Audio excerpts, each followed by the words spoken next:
अरे भाई, अभी आपसे 500 का पेट्रोल डलवा के गया हूँ, दुकान तक गया हूँ, वहाँ पे पेट्रोल फिर खत्म हो गया है। भाई मैं क्या करूं, मैंने तो पूरा पेट्रोल डाला था, आप मीटर को देख रहे थे। अच्छा ठीक है, 500 का पेट्रोल और डाल दो।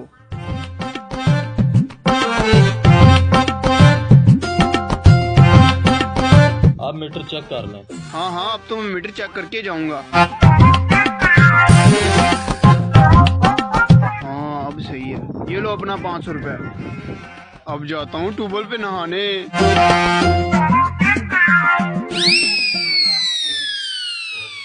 अरे मेरी लाल परी, मैं आ गया।